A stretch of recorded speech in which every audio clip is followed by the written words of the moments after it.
তো বন্ধুরা, একটা কথা সর্বদাই মাথায় রাখবে, জোর করে কাউকে মিস করানো যায় না। তোমার ভালোবাসার মানুষটা তোমাকে মিস করছে না, এই নিয়ে তুমি যদি তাকে কমপ্লেন করে থাকো, সে তোমাকে সময় দিচ্ছে না, তার জন্য যদি তুমি তার সঙ্গে তর্ক করে থাকো, সে তোমাকে ইম্পর্টেন্ট দিচ্ছে না, তার জন্য যদি তুমি তার কাছে এভাবে কমপ্লেন করো যে তুমি কেন আমাকে ইম্পর্টেন্ট দিচ্ছ না, তবে কিন্তু তার সঙ্গে তোমার ঝগড়াই হবে, সমস্যার সমাধান কিন্তু হবে না। আমার কথা হচ্ছে কি, সে মানুষটা যদি তোমাকে বেশি সময় দিতে না পারে, কিঞ্চিত সময় দেয়, সেই কিঞ্চিত সময়টুকুকে তোমরা উপভোগ করো, একে অপরের সঙ্গে ভালো কথা বলো। বাট আমরা করি কি, সেই কিঞ্চিত সময়টুকুতে বেশিরভাগ সময় ঝগড়া করি, কেন তুমি আমাকে সময় দাওনি, আমার গার্লফ্রেন্ডের বয়ফ্রেন্ড তাকে তো অনেকটা সময় দেয়, বা আমার বয়ফ্রেন্ডের গার্লফ্রেন্ডকে তো অনেকটাই সময় দেয়, তুমি কেন আমাকে সময় দাওনি, সম্পর্কের প্রথম দিকে তো তুমি আমাকে খুব সময় দিতে, এখন কেন দিচ্ছ না। হতে পারে সে মানুষটা ব্যস্ত, নয়তোবা হতে পারে তোমার প্রতি তার ইন্টারেস্ট কম হয়ে গেছে।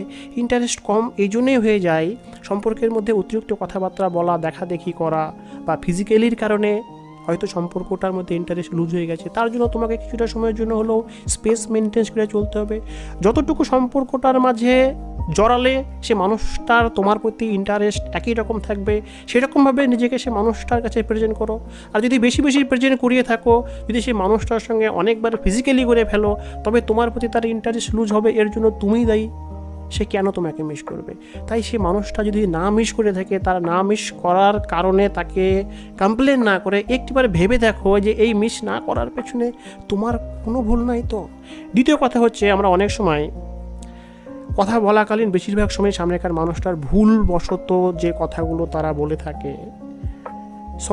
সে মানুষটা যে কথাগুলো আমাদেরকে ব্যথা দিয়ে বলে থাকে, মানে যে কথাগুলো ভুল, যে কথাগুলো তাদের তরফ থেকে আমাদেরকে ব্যথিত করে, সেই কথাগুলোকে নিয়েই কিন্তু আমরা কথা বলে থাকি। হ্যাঁ, তুমি আমাকে এই বিষয়ে কেন কথা বললে, তুমি আমার এই খোঁটাটা ধরো, তুমি আমার প্রশংসা করো না, তুমি সর্বদাই আমার খুঁত খুঁজে বের করো, এমন টাইপের কথা নিয়েই কিন্তু আমাদের মধ্যে কনভারসেশন চলে, যার ফলে কিন্তু আমাদের কনভারসেশনের যে সময়কালীন, সেই সময়কালীনটা কিন্তু মধুময় হয়ে ওঠে না, বরং তিক্ততায় ভরে যায়, যার ফলে সে মানুষটার তোমার সঙ্গে কথা বলার ইচ্ছাটুকু নষ্ট হয়ে যায়।